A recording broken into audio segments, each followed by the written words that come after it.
Hey, hi, hello there! I'm the SkySpyer, and welcome back to the Xenoblade Chronicles 2 Countdown! We are 1 day away from the release of Xenoblade Chronicles 2. Tomorrow is the grand day when this game that we have been anticipating finally comes out. We have been hyping it up on this channel, and it all culminates tomorrow.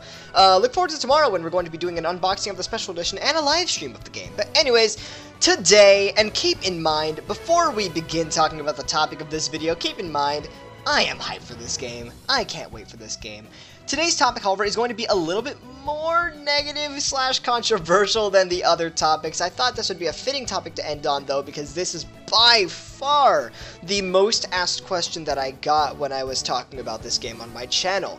And even in the Discord server, people would always ask me about this. So I figured to end it all off, let's just talk about it here. Why I dislike Pyra.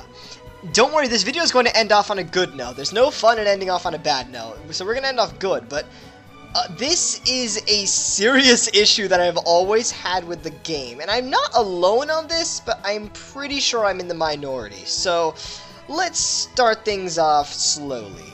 Back before Super Smash Brothers and oh my god, I'm gonna sound old. Okay, I'm not old. Okay, back before Shulk was released in Super Smash Brothers for Wii U and 3DS, the Xenoblade fandom was, you know, a bunch of people who appreciated the game and all that, and then when Shulk came out into Smash, changes were bound to happen to the fandom. First off, the game's popularity exploded. It also helped that Sugar Conroy Let's Play the game around that time.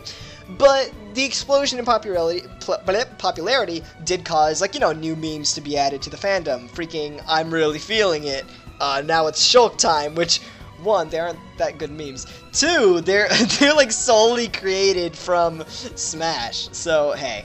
But it didn't take too long before people quieted down about those memes and let the game itself take them over. They started to go, oh my god, this game actually has a really good story. This isn't the quotable meme fest that I thought it was. It's actually more of a game which tells a very good story. It's very expansive, and while I got into this game because of a less than respectable reason, in the end I stayed because this game is truly amazing, and you know what, I'm fine with that. Usually I don't have that much respect for people who got in just because of like Chugga or Smash and like stick like that, but you know what, if you actually respect the game for what it is, I'm okay, you know what, you're cool. Now, and then around Xenoblade Chronicles X, who the heck knows what happened to the series. So, now to Xenoblade Chronicles 2, with this game came a new art style. It became very anime, and that definitely turned some heads. Pyra also definitely turned some heads, and this was pretty much what happened. Pyra was seen in the trailers. Pyra was seen in the Nintendo Directs, especially from a lot of people who are not familiar with the series, and these people who aren't familiar would go, oh, damn, Pyra's a bad girl. And then, like, after the directs, I go on Twitter and I see people drawing Pyra, and you know what I mean by drawing on Twitter. Those kind of artists. You know what I'm talking about. Oh my god. When I see the reception for Xenoblade Chronicles 2 being Pyra and her two massive titans, I swear.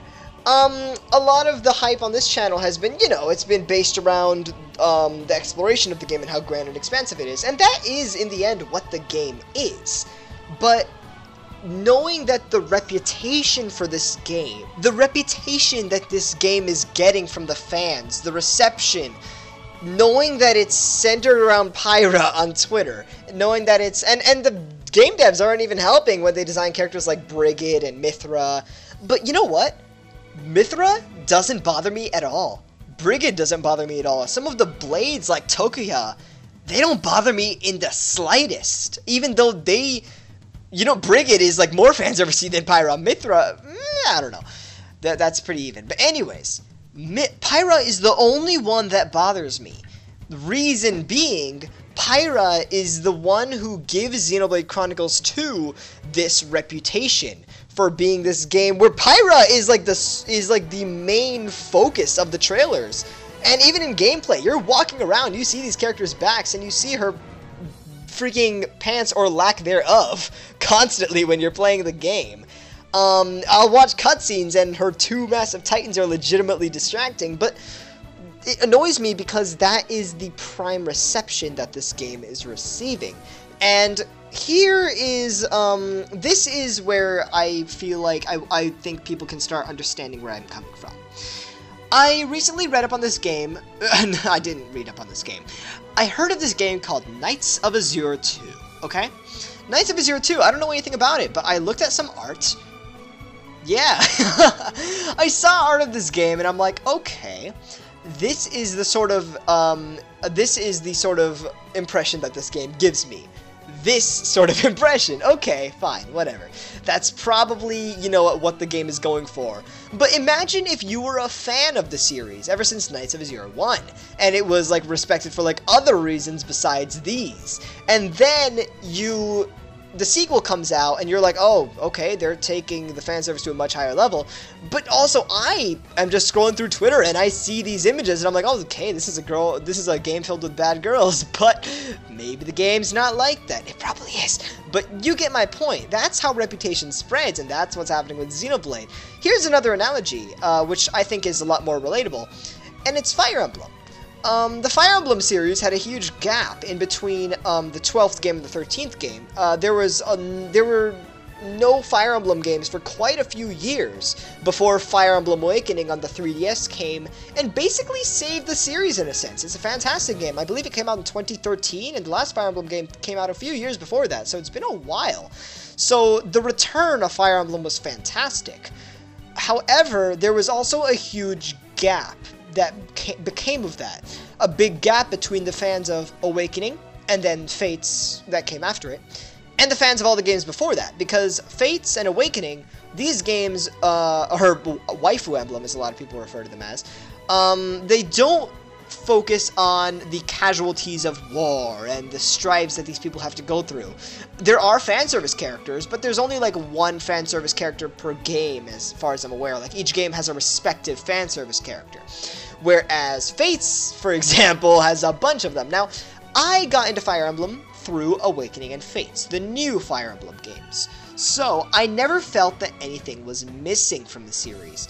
The plot was like, okay, but I love the series because of its music and characters and art. Now, I didn't realize that back, you know, what this series was known for, what it's, you know, meant to be before its revival, was a game that focused on the casualties of war in a sense, and where characters, like I would, for example, show my friends who are Fire Emblem elitists a picture of Titania, and I'd go look at her with her like dead-eyed expression, and like look at like freaking Elise or something, and like how much more vibrant it is, and I'm like, that you can probably see why the new games appeal to me more. But, you know, Titania actually fits the vibe of the old games, and that's what it meant to be. So even if the new Fire Emblem games being a lot more cheerful and colorful and fan servicey every once in a while, with less focus on plot, even if that is more enticing and more appealing, you can understand how pretty much all of the fans of previous Fire Emblem games, a big gap would form between the fans of old and new, right? That is me with Xenoblade, being a fan of the original game, and seeing how a lot of the reputation of Xenoblade Chronicles 2 stems from Pyra's two giant titans. I think that's a hilarious analogy. That kinda ticks me off. I made a tweet where freaking just look at it. Yeah, that was a tweet that I made, and that's kind of sums up my my thoughts. Now here's where it gets kind of nice. The reputation for Xenoblade Chronicles 1 became, you know, a meme fest, a quotable meme fest, but after people played the game, they realized what the game actually was, or if they realized that the game wasn't what they were looking for, then, you know, they stopped playing it, they steered away from the game.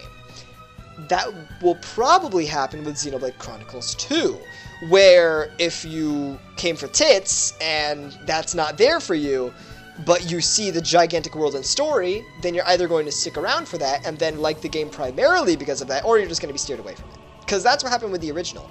Which is why my strong dislike for Pyra is only going to be in effect until the game's reputation changes, which of course it will once the game comes out, without a doubt.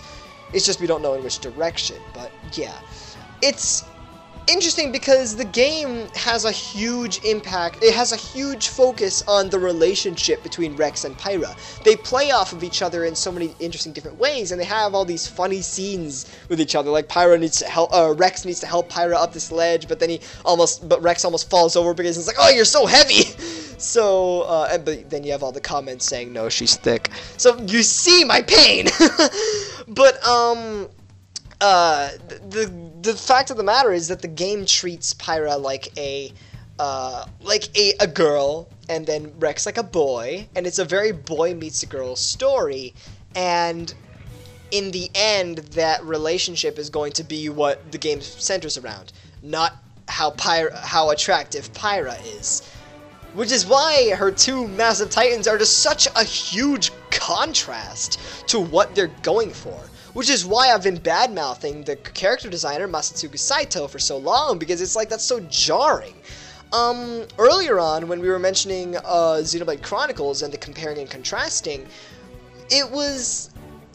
we chose Saito as a character designer because he was able to give these facial expressions that were very expressive, that could express these emotions that that they couldn't express in 1 and X because of their much more realistic character proportions. So, in that regard, I agree, and I absolutely adore the anime influences in some scenes of this game. Like look at this picture. Oh my god, that's like 10 out of 10 right there.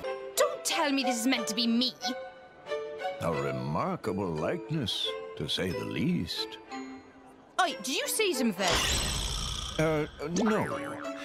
I fear they may have conflated our countenances, my lady. But, dear Lord, my problem with Saito's design is pretty much just it's pretty common knowledge that her design is pretty jarring compared to what the game is actually going to be delivering, which is like a legitimately heartfelt story between Rex and Pyra. That jarring feeling is going to dissipate once people just get used to seeing Pyra like every second of the game and seeing her back and front like the entire game. That's going to dissipate, and with that, the reputation for her being that is going to dissipate. And like, you know what? Perfect.